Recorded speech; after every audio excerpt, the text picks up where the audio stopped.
big news. Yeah. Some big bombers. So let's... Oh, there we go. Oh, well, spoilers. Some spoilers for you. I'm sure there's nearly 2,000 people in the chat for a reason. Yeah, so let's get into this Tottenham update. And first and foremost, let's start talking about our captain, Son Heung-min. Ali Gold, because you might be wondering, where's Sonny? Because we've seen pretty much everyone filter through the doors now. Definitely wondering. From Son Heung-min. And Ali Gold said Son will return to Hotspur Way for the beginning of his pre-season training at the end of the week. Son is understood to have pre-agreed family commitments that he had to attend to. He's basically taking a break from Korea with a little Tottenham in between. Yeah, the thing is, though, like he doesn't usually come back before the Korea trip. He usually just goes straight to Korea. I'm trying to think. Meets the players out there. But when we went in Korea, he did come with the play. Oh no, but he went to Japan. So he went to Japan one, then came back. So he didn't come home. Yeah. Yeah. So this time looks like he's come. Well, I guess he wants to meet the manager, doesn't he? Yeah, I guess. I guess that's a bit different. Time, he has to can't just meet the manager for the first time in Korea. He's going to have to meet him beforehand. So and also they're going to have big discussions with the future. Yeah. That can't just be left. So I think there's probably reasons for that. But I think we're all definitely waiting in the wings, not for any sort of announcements, but for Sonny's return. That's number one thing we're waiting for at the moment. Waiting in the wings for an announcement as well. And talking of announcements, let's talk about Mohammed Kudus. Just a few more bits and pieces coming out on that deal and that situation. Jacob Steinberg said that Kudus handed in a transfer request and was late for training twice this week in an attempt to force through the transfer to Tottenham Hotspur. And ex-West Ham employee says that West Ham was prepared to accept a lesser fee for Mohammed Kudus from any club that wasn't Spurs, but no other bids came in. Tottenham told Mohammed Kudus that he will be the main man if he joined. Interesting. Does that suggest that Sonny's leaving, though? What if he's going to be the main man? Not necessarily, because I think we all know Son's going to have to take a step back this season anyway. He's still the main man, though, even if he takes. He's captain, but main man in terms of in the team, I think it makes sense. I think Son at 33, as much as I love him and as much as I do think could have a big role to play, main man in the team. I think at 33, we know he can't really do that job anymore. Son's always going to be my main man. He's the main man at the club, but in terms of how we play in the team. Is it going to be a case of we're going to be relying on Son anymore? No. And we need someone else to rely on now. And I think maybe that's what they're selling him. They're telling him Son's not getting any younger. He might be moving on soon. There's going to be a place for someone to be the star name in that front line, and we want that to be you. And maybe that's how they're selling it. Do we care that he's put in a transfer request and he's been forcing a move in that? Because sometimes, when players do that, a lot it can count against them in the court of public opinion. Right now he's doing it to West Ham. Does that mean one day he's going to do it to Tottenham? That kind of stuff. Is there any concern that he hasn't maybe dealt with the exit from West Ham in the most professional way? Yeah, look, he's definitely angered their fan base, and I think in an ideal world you probably do it in a better way. But sometimes if you do it in that way, you don't get the transfer that you want, and you get priced out of a move and everything like that. So I think there's plenty of cases that you can see that players have forced out moves and gone on to have amazing careers at their next club. So I don't think it's something that anyone apart from West Ham fans are going to hold against him. Yeah, I don't think Tottenham fans are going to hold against him. It's just, is it something to just keep note of? Is it something that if he does, as Nicky was saying, we spoke to West Ham Fan TV. If he was saying he's doing it to West Ham now. If in a year's time he has a stellar season and Madrid come for him, is he going to do that to Tottenham? Is he that kind of character who's just going to always look for another move? Or is he the kind of guy who's, if he's playing well and happy, he'll be settled? We'll just have to wait and see. Players like Sonny are few and far between that just stay loyal for so long. Like when you've got a player that has no affinity to the club and the club's not going in the direction which you expected it to go, and a massive club like that comes in, I think the majority will want to move, and everyone deals with that in their own kind of ways. So we'll have to wait and see what happens. Yeah, for sure. I just hope one day we're not sitting here when Kudus refusing to come to Tottenham training. If Spurs are going in the right direction and we're fighting for the things that we want to be fighting for, I'm sure that won't be a case. Yeah, that's what. Yeah, for sure. But it's just important to know that's what he has done at West Ham. Yeah. All right, let's move on to the big breaking story of the day. regarding Morgan Gibbs-White. We got a David Ornstein bomber on this, and he says that Tottenham Hotspur are turning attention to Nottingham Forest midfielder Morgan Gibbs-White. Thomas Frank, long-term admirer of the 25-year-old, and Spurs will try and convince the international to join if a deal can be agreed.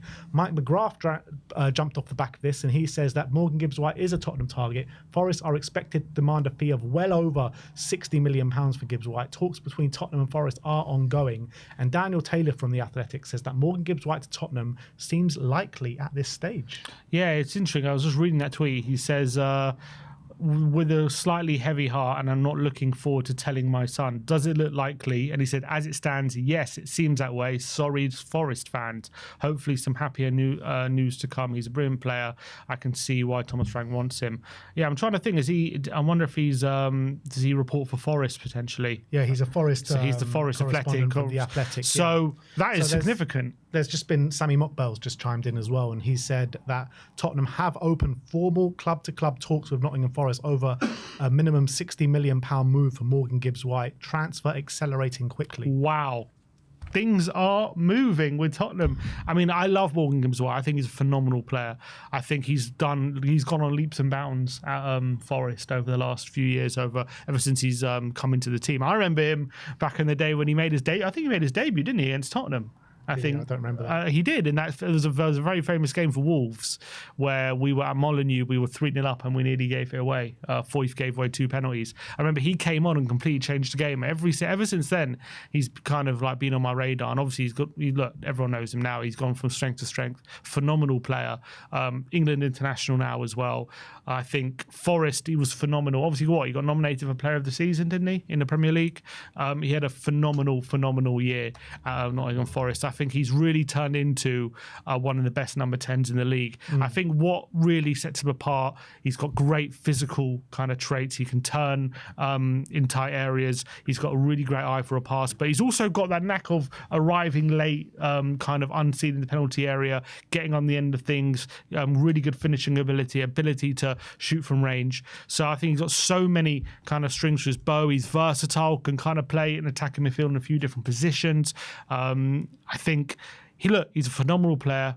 I think we'd be lucky to have someone like him in the squad competing with the kind of number 10s that we do currently have here. And I mean, it's a very, very exciting potential deal. 60 million for number 10 though is something you do have to question a bit. We have Maddison, we have Decky. Maybe Decky's out for longer than we think. And if he is out for maybe up until the new year, maybe this makes more sense. But if, Decky was speaking a few weeks ago about potentially trying to be back for September. So if that's true, maybe it's a case of what kind of state is Decky going to be in when he comes back. Maybe we're quite worried about him. Obviously, we've got Kudus now. He's come through the door, and you would think he could obviously take minutes in the number 10 position if need be. There was a lot of talk potentially of Tottenham looking for like a competition number 10 for Maddison, and I really thought maybe Kudus would fill that, but maybe they think Kudus is exclusively a winger, and so maybe they still want that number 10 position. It always comes down to it. I do question how we are going to fit him into midfield options when we definitely do need a number 6. We need a defensive midfielder. That's apparently the priority. So if we're signing him, obviously we're getting Kudus. Something big has to give when it comes to the squad. But look, regardless of that, such an exciting deal, phenomenal player. And if we were to get this done and get him on a Tottenham shirt, getting him and Kudus together would be phenomenal business. And that's a big club business. 100%, I agree with that. And I agree with your number 10 assessment as well. But as well, Morgan Gibbs-White doesn't just play number 10. He can drop a bit deeper in the central midfield as well and can do a very good job there. A very good job. So I think it would be a phenomenal signing for us. And I think this is a major, if Spurs get this over the line, this is a major coup for Tottenham Hotspur. This is a player, like you mentioned, that was nominated for PFA Player of the Year last season in an outstanding season for Nottingham Forest under Nuno Espirito Santo. As much like Mohammed Kudus, where we're all saying like he's a phenomenal talent, it's exactly what we need on the right-hand side. He didn't have a good season last year, and that's why we're able to get him right on a cheaper deal. Where Morgan Gibbs-White is kind of the opposite to that. He was one of the outstanding players in the Premier League. He was, and he's been good for a few years now for Forest. He's been very consistently good. He seems to have a really good mentality about him. So I think he raises the level of the squad massively. Yeah. Massively. Yeah, and you just think of all the talent would have playing together with him, Bergvall, Maddison, Kulusevski, it all in midfield, linking together. All of a sudden, you're thinking, what unbelievable talent there is. That's all of a sudden, we're closing that gap between us and the top teams with this kind of signing. I can think about it. Is Bentancur and Bissouma both leaving? And does that leave Archie Gray with a potential number 6 there or something? I don't know. Or maybe just Bissouma leaves and we go for Bentancur and Gray as the 6 and add Gibbs-White in as another midfielder option. Yeah, or unless maybe is Decky going to be left out of the squad potentially, the Champions League squad if he's out for a long time. Obviously, this knee injury, the initial reports of how bad it can be, people were saying it could take up to 9 months. Now, is he a quick healer potentially? They actually said longer than that. Huh? They actually said longer than that in the initial assessment. So, we know that Decky can heal quickly from things. He seems like he thinks he could be back in September. Is that wishful thinking from him? Is he actually going to be out till the new year? And if that is the case, maybe Spurs thinking, look, Decky's going to be out till the new year. We don't know what state Decky's going to be in. We need that. And on top of that, Maddison, we know he can't. He misses a lot. However, even when he's fully fit, he doesn't play beyond 70 minutes in a lot of games, and he's going to basically miss at least a third of the minutes even when fit. So we need competition there? I think there is a definite case there to say yes. But on the flip side, we just got Kudus. So I thought, okay, we need a place there. We got him who can play there. But maybe they're looking at Kudus thinking, we don't want him in the 10, we just want him on the right-hand side. That's going to be his position, right or left potentially. And we still need someone in the 10 who's going to take minutes off Maddison and Kulusevski. And maybe that's why they go in this direction. But again, how we make the numbers work, it's going to be a hell of a puzzle to fit it in. It's going to be very difficult to make these numbers work for Tottenham. Regardless of that, I don't really care. When someone like Gibbs-White gets linked to your club and, the potential of him being part of the team, it's definitely too exciting to ignore. You want to ignore all that kind of stuff. And I think it's something that all the Tottenham fans, if we get this deal done, people say this lightly, if we get this done, how exciting is this summer already all of a sudden? And you've got to give credit if this happens, to Lange working very quietly in the shadows, seeming to things are happening without everyone's knowledge. I don't think many links. I know we have been with him in the past, but recently I can't remember too many links to Gibbs-White I think last summer we were seriously linked with him, weren't we? There was a few murmurings. There was a link, but it wasn't nothing serious. I think there was nothing ever, proper being thinking we were going to get him. I think there was it was more than just a rumor. There were serious links. I think the Atletico reporting that he's on he's a target. Yeah, but there was never any formal bids and stuff like that or formal talks. So it seems as though we are accelerating this bid. Maybe we sent an opportunity. I don't know if Forest. I don't know if they have issues with PSR, whatever they are in Europe, but obviously they just sold Alanga for 55 million. So you'd assume, on top of that, Gibbs-White would come as more of a premium. But if they're saying 60 million there and thereabouts. They're saying over 60 million, yeah. Over 60 million or at least 60 million, I guess is the thing. But obviously McGrath says well over 60 million. So Mockwell's saying at least 60 million. So what that is, we'll have to wait and see. I mean, if you ask me right now, would I rather pay that amount of money on a number 6 or do I want another number 10? I'll probably say number 6 is more priority, but not going to say no to Morgan Gibbs-White. Yeah, Ben Jacobs has just tweeted and he says Spurs set to make an opening bid for Morgan Gibbs-White. Nottingham Forest preferred not to sell, but understanding of Gibbs-White's desire for a new challenge. Forest wanted 65 million plus when Man City inquired for him earlier in the window. And we all remember that towards the end of last season, it all looked like Morgan Gibbs-White was set to join Man City. Yeah. And then obviously they went in a different direction. They brought in Reinders, they brought in... who else did they bring? They brought in one other as well in the central midfield areas, which signalled that Morgan Gibbs-White was going to stay at Forest. But maybe at that point in time, he did get his head turned and he's looking for a new challenge. And if he is looking for a new challenge, then Forest might be backed into a corner here. Yeah, I also feel like with him, obviously he's had a few great years at Forest, but last year, I think if you're Gibbs-White, you had the season that Forest had, and then the way it fell apart at the end of the season, and now you sold Alanga on top of that. He's probably thinking, I've probably hit the ceiling here. What more am I going to do? We tried our best to get there, to get into the right Champions League. We just couldn't do it. Yeah. We fell apart where it really mattered. Are we really going to have another season like that? Let's be honest. He knows that Forest has no chance. They're going to be like, what were they, third in like March or something? Like, he knows it's never going to happen again. They're never going to have a better chance of getting top 4. So it makes complete sense for him that he's like, okay, I think it's time for me to try my hand at one of the big 6. All right, Fabrizio Romano has just tweeted on the situation as well. This is a moving situation, people. Yeah. Wow. He says, after Kudus deal done, Tottenham have made a formal approach to Nottingham Forest for Morgan Gibbs-White. Official club-to-club talks ongoing with opening bid expected soon, as The Athletic reported. Gibbs-White can be open to the move, up to the clubs now. Wow, this is really a developing situation with Morgan Gibbs-White potentially coming to Tottenham. And this is making me think, like, it's been so quiet with Tottenham, this whole transfer window. Suddenly, this has just bursted into life. As soon as Frank's got back to pre-season. Yeah, and you know what? These are the exact deals that we've all been calling on the club to do. Enough of these teenagers getting Premier League, not even just Premier League, just experienced players to kind of nurture and see through these young talents. And you've got Morgan Gibbs-White, 25 years of age, loads of Premier League experience. You've got Mohammed Kudus, who's got 2 years worth of Premier League experience, 24 years of age.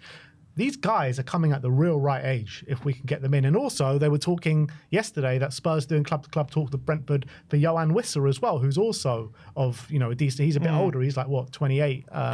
28, he'll be 29 soon. 28, 29. So you are talking about players. This is the way that we want to manage this transfer window. And where the hell is this money coming from? Is this the cash injection that everyone's been talking about from ENIC? Maybe. Have we invested serious money, or is this what we're seeing at the moment? I mean, it's hard to say yes, because when it comes to Levy and ENIC, it's hard to get your hopes up with that kind of stuff. But are we seeing proof in the pudding? Are we seeing proof? Well, we haven't signed him yet, but if we do, then maybe something. Either something's clicked. Is this something? I don't know. It's so exciting, and if we can get this done, all of a sudden, where do you reckon he ranks as number 10s in the Premier League? In terms of quality or seasons they had last season? In terms of quality, I think he's up there. I think he's in like the top 5. Top 5 for sure. And we were talking about the other clubs making big moves, and we kind of we have to make. Basically, we have to start making our own big moves. Well, this is what it looks like. This is exactly what it looks like. And I'm delighted. I'm actually just, usually I'm just going at 100 million miles an hour. And I'm just in pure shock right now. Because after Kudus yesterday, I thought, all right, fine, it'll be a bit quiet on the Western Front until maybe a few preseason games come along. And then maybe we'll get 1 or 2 more. But now this Gibbs-White has kind of knocked us for 6. We don't know what's going on here. Gibbs-White, potentially a Johan Wissa as well. Wow. We'll have to wait and see what happens. But imagine we can get him in.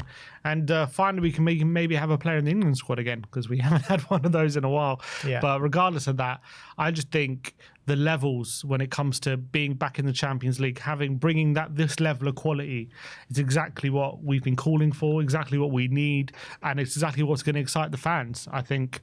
I mean, what a deal this would be. Well, I'm blown away, to be honest, that this is genuinely ramping up. And the same like crap sources as well. Like, everyone's talking about it. Ornstein, Romano, these are the 2 guys that you sit up and take notice, right? It's amazing. And they're the ones that are talking about it, and they're talking about it in a serious way.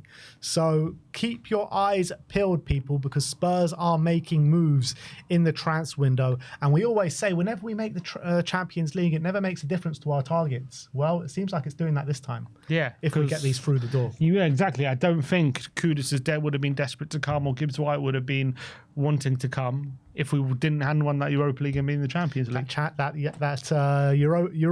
European champion pool, mate. Exactly. The Europa League champion pool. Come on. Let's move on from Gibbs-White and let's talk about Cuti Romero now, as a journalist called Tavalera says that Atletico Madrid have now ruled out signing Cuti Romero. He will not be a player for Atletico Madrid. Tottenham is seeking to renew the Argentine centre-back contract. Atletico Madrid is also already working on other targets. Fabrizio Romano says that there is currently absolutely nothing between Tottenham and Atletico Madrid. AS, though, are reporting that Atletico Madrid received a resounding rejection from Tottenham after making a formal approach for Romero. Atletico were willing to reach 55 million euros for the centre-back, but Spurs informed them not to bother sending the proposal through. Spurs made it clear they will not enter talks to sell the player. However, they are also reporting that Romero has currently now rejected a new contract offer from Tottenham Hotspur beyond 2027. Yeah, so it's hard. I mean, all those things can be true. I don't think anything's contradicting, but it'll be interesting to see if Romero's stance on that doesn't change. And even after talking with Frank, he's still adamant that's what he wants to do. Will Tottenham change their approach about being willing to sell? I think right now, I think it's the right thing to do to say he's not for sale. I think while he hasn't had that conversation with Frank, he's just come back from pre-season. You got to see where his head's at and all that different stuff, and we know how good he is. And look, for me, I've always been consistent. I want to keep him. I don't think we're going to get any better than him. I think he's phenomenal, and he just needs channeling in the right way, and I think he needs playing in the right kind of in a much better system, maybe defensive system, or he needs to stay fit as well. On top of that, he needs better partners next to him consistently, and you will see a much different and better Romero. And I think Cuti we know how phenomenally good he is, but he with that contract situation, if he doesn't sign it, it does leave Tottenham in a bit of a pickle financially. For me, I'm not too bothered about it, but I just know we know from Daniel Levy and the club, they're not going to want to lose him cheap. They're not going to want to lose him for free, especially.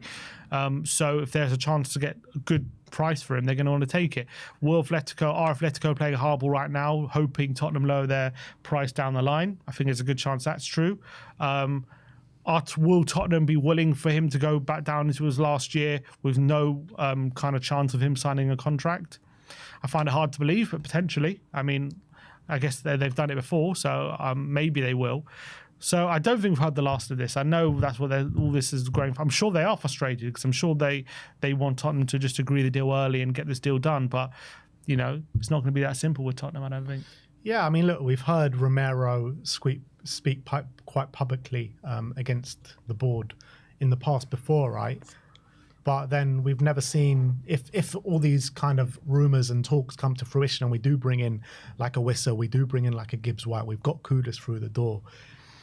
Is that enough to suggest to Romero that Spurs are serious now? We are potentially going in the right direction?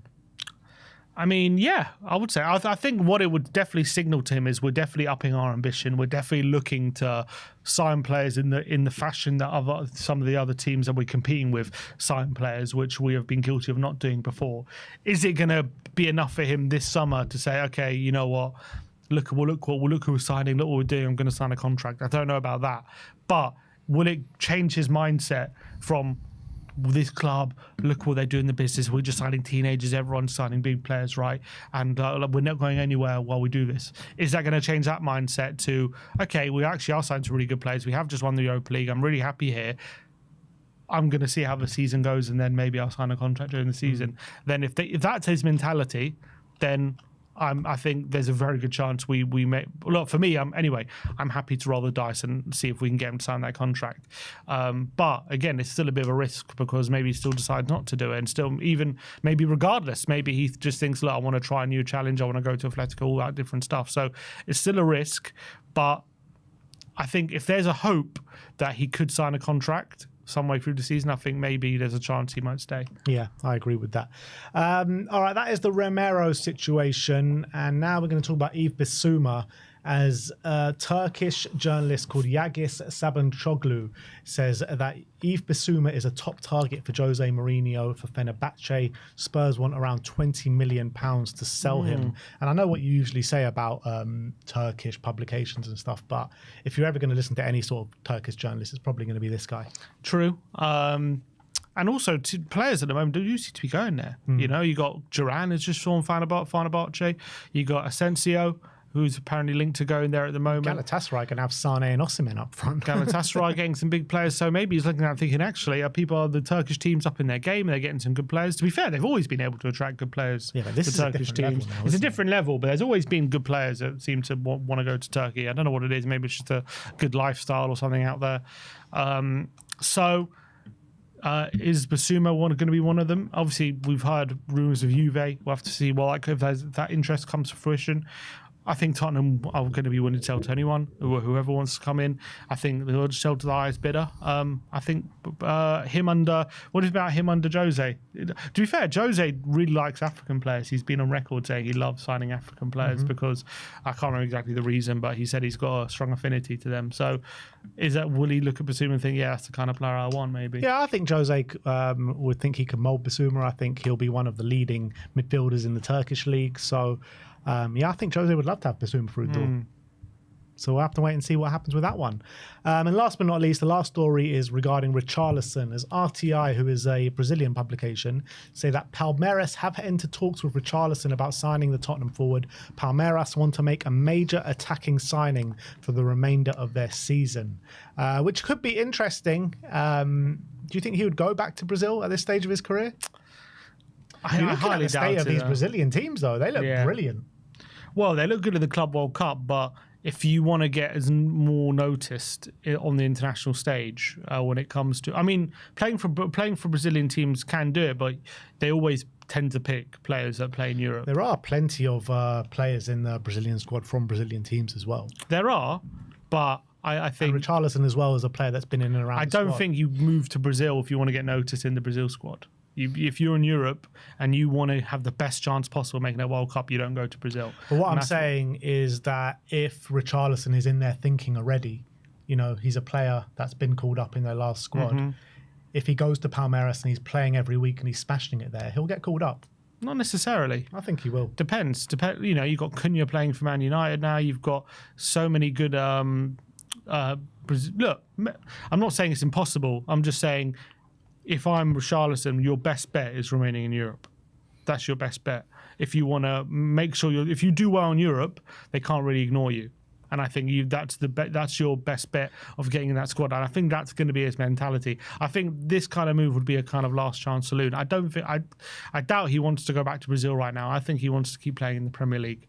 That's where I think his head's at. I think he still thinks he's got so much unfinished business after the seasons he's had with the injuries. I think he knows. I think we all know he's got a lot more to give. If he can stay fit and if we can get him on the pitch, he will start scoring goals again. And I think he can score goals consistently in the Premier League. I don't think he'll be at Tottenham, but I do think somewhere in the Premier League or in Europe he can do it. So I think that's his mentality. I don't think he's going to want to just go back to Brazil just yet. So I don't see this happening. Maybe someone in the comments saying maybe a swap deal for Richard Rios. You in that? Yeah, well, I wouldn't mind it. But look, that is it in terms of the transfer update. So let us know your thoughts in the comment section below. Very exciting stuff happening behind the scenes at Tottenham. It seems as though Kudus, we could get an announcement today. We did hear the medical is today. We heard news about club-to-club talks last night about Yohan Wissa, and the breaking news today is club-to-club talks happening between Nottingham Forest and Tottenham for Morgan Gibbs-White. So very interesting situation. Unbelievable. And, Edu just got announced as their new sporting director last week. His first port of call could be selling Gibbs-White to Spurs. He's going to have over £110 million to spend with Elanga and Gibbs-White. So again, look, it's classic. It's classic Premier League teams. Though one team will have like a great season like that and overperform, and then they just get raided, and that is why it's so hard to stay there in that middle road pack. It's mad as well when you think about it. Like all these teams have been performing so well, right? Nottingham Forest last year, Bournemouth for the last couple of years, Brentford for however long, and all of them are just getting stripped. Brighton as well. Brighton as well. Yeah, I mean they always get stripped better, but João Pedro's just gone. Yes, that's the thing. It's good and bad for them in a way, because obviously they get stripped all their talent, but they also get an influx of massive money, and then they're very smart with their investments, and they're very smart with their recruitment. Yeah. So they would probably, on the flip side, yes, they're gutted to lose a player, but on the other side, you know, they'll probably back them to replace the player they just sold for half the money. That's probably how they look at it. Yeah. Well, I can't wait to see how all these stories develop. And is there going to be any new names that are going to be thrown into the hat very soon? I'm pretty sure there will be. You know, I was thinking to myself yesterday after the Kudus move, I was thinking, you know, if we get a central midfielder and a left back from now until the end of the window, I think that would be quite a decent window, just filling in the holes that we have in the squad. But it looks like they could be going for more than that. Gibbs-White, we need cover at left back. We need cover at fullback, whether it be right back or left back, where Spence can play the other side. But I just don't know where we have the space. It's crazy. That's the thing. If we're not going to sign Carl Walker-Peters on top of this, I just don't know. Carl Walker-Peters looks like could be over to Besiktas. Yeah, so I mean, it's a pretty crazy situation we're in at the moment when it comes to the squad spaces and all that. So I do wonder where it all leads.